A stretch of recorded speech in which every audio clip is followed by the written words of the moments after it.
আসসালামু আলাইকুম। আহ, ভিডিওটি মনোযোগ দিয়ে শুনুন। আমি কি বলতেছি ভিডিওটি মনোযোগ দিয়ে শুনুন।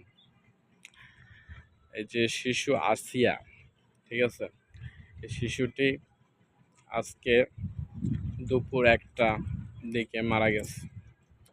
শিশুটিকে প্রচুর পরিমাণ অত্যাচার, নির্যাতন এবং টর্চার করে মারা হয়েছে, ঠিক আছে। আমরা জানি শিশু আসিয়াকে কিন্তু হচ্ছে যে তার ভগ্নিপতি মিলে এবং বিভিন্ন আহ, এই যে তার রিলেটিভস যারা আছে তারা সব তারা সবাই মিলে এই শিশুটিকে ধর্ষণ করেছে এবং হত্যার চেষ্টা করেছে, ঠিক আছে। এই শিশুটি কিন্তু তার আত্মীয়র বাসায় বেড়াতে এসেছিল এবং সে কিন্তু ধর্ষণের শিকার হয়েছে, ঠিক আছে। এইটা হচ্ছে আমাদের জাতি হিসেবে একটা খুবই লজ্জাজনক একটা বিষয়। এত ছোট্ট একটা বাচ্চা শিশু যার বয়স হচ্ছে 8 বছর, সে কি অপরাধ করেছে? তাকে অত্যন্ত নির্মমভাবে, নিষ্ঠুরভাবে তিলে তিলে হত্যা করা হয়েছে। সে এই প্রায় 6 থেকে 7 দিন লাইফ সাপোর্টে ছিল। প্রথমে সে মাগুরা সদর হাসপাতালে ভর্তি ছিল, ধর্ষিতা এই শিশুটি।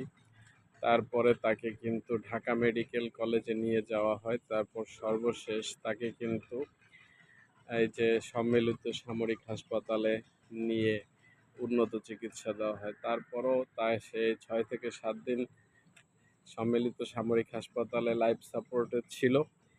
কিন্তু দুঃখের বিষয় হচ্ছে যে শিশুটি আমাদের মাঝে আজকে আর বেঁচে নেই। শিশুটি অবশেষে না ফেরার দেশে চলে গেছে, শেষ নিঃশ্বাস ত্যাগ করেছে। আপনারা যারা এই ভিডিওটি দেখবেন সবাই শিশুটির বিদেয়ী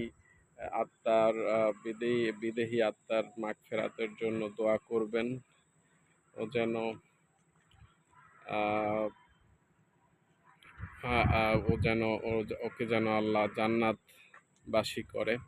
এই শিশুটিকে যারা হত্যার সাথে জড়িত আছেন, যে সব আত্মীয় স্বজন, যেসব আত্মীয় স্বজন এই শিশুটির হত্যার সাথে জড়িত, তাদেরকে উপযুক্ত দৃষ্টান্তমূলক শাস্তি দিতে হবে এই সরকারকে, ইউনূস সরকারকে। এবং আহ, এই সরকারের কাছে আমি এই শিশুটিকে যারা হত্যা করেছে তাদের সর্বোচ্চ শাস্তির দাবি করছি। শিশুটি কি অপরাধ করেছিল? তাকে এমন নিষ্ঠুরভাবে হত্যা চেষ্টা করা হয়েছে এবং তাকে শুধু ধর্ষণই করা হয় না, তাকে হত্যা চেষ্টা করা হয়েছিল এবং কোনো ক্রমে সে বেঁচে গিয়েছিল, কিন্তু অবশেষে আহ, সে মৃত্যুর সাথে পাঞ্জা লড়ে অবশেষে সে শেষ নিঃশ্বাস ত্যাগ করেছে। আমরা এই শিশুটিকে বাঁচাতে পারিনি। এই ধর্ষককে দ্রুত সময়ের মধ্যে বিচারের আওতায় আনতে হবে এবং তার সর্বোচ্চ শাস্তি নিশ্চিত করতে হবে আমাদের এই ইউনূস সরকারকে। ইউনূস সরকারের কাছে আমি এই ভিডিওর মাধ্যমে একটি বার্তা দিতে চাচ্ছি। সেটি হচ্ছে যে যে এরকমের যারা যারা ধর্ষণের সাথে জড়িত তাদের খুবই দ্রুত সময়ের মধ্যে বিচারের আওতায় আনতে হবে এবং তাদেরকে প্রকাশ্য দিবালোকে সবার সামনে ফাঁসিতে বা যে কোনো নিষ্ঠুর প্রক্রিয়া তাদের মৃত্যুদণ্ড কার্যকর করতে হবে। তো আমার ভিডিওর মাধ্যমে এই বার্তাটুকুই দেওয়ার ছিল।